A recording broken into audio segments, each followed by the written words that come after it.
பார்வதீவதையே ரகர மகாதேவா. அன்பார்ந்த பக்த கோடி பயன்பர்களுக்கு வணக்கம். நமது தஞ்சாவூர் மாவட்டம் கும்பகோணம் வட்டம் கும்பகோணத்தில் அமைந்திருக்கக்கூடிய அருகாமையில் அமைந்திருக்கக்கூடிய ஸ்ரீநகர் காலனி விளம்பரி விநாயக பெருமான்.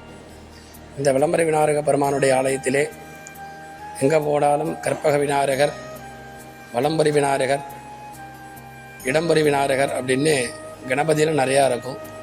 இவ்வாலயத்திலே விநாயக பெருமான் ரொம்ப பழமையான ஆலயத்தில் இவ்வாலயமாக அமைக்கப்பட்டு வலம்பரி விநாயகராக இருந்து அருள்பாலித்து கொண்டு வருகின்றார்.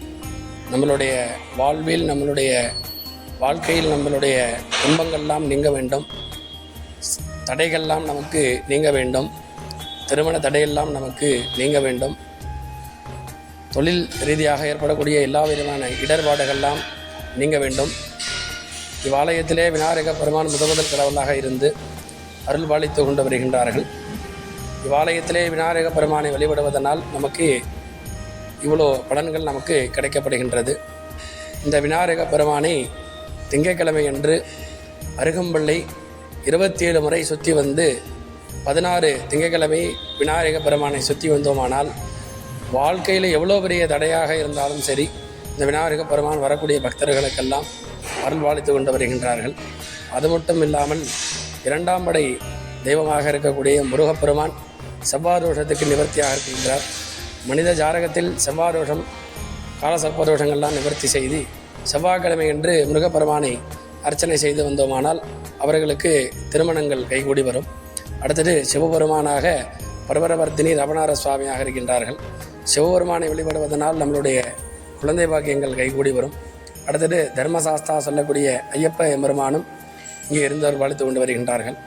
சொர்ணாகர்ஷண பைரவர் வியாபாரத்தில் நமக்கு முன்னேற்றம் வேண்டும், தொழில் ரீதியாக நமக்கு தனங்கள் என்று சொல்லக்கூடிய நஷ்டங்கள் இதெல்லாம் இருந்தது அப்படின்னா வெள்ளிக்கிழமை என்று பைரவரை நெய் தீபம் ஏற்றி வழிபட்டோமானால் 8 வெள்ளிக்கிழமை பைரவரை வழிபட்டால் அவர்களுக்கு சொர்ணாகர்ஷண பைரவர் தனங்களை வாரி வழங்குவார். அப்பேற்பட்ட தெய்வங்களாக இருந்து இந்த தெய்வங்கள் இருந்து அருள்பாலித்து கொண்டு வருகின்றார்கள். இவ்வாலயமானது சிவா விஷ்ணு ஆலயமாக இருக்கின்றது. நமது எங்கே போனாலும் சிவங்கோவில், சிவாலயம், பெருமாள்ன்றது எதிர்புறமாக தான் இருக்கும். ஆனால் இவ்வாலயத்தில் என்ன அப்படின்னா பெருமாளும் சிவனும் பக்கத்தில் அமர்ந்து வேண்டியோருக்கு வேண்டிய வரங்களை அருள்பாலித்து கொண்டு வருகின்றார்கள்.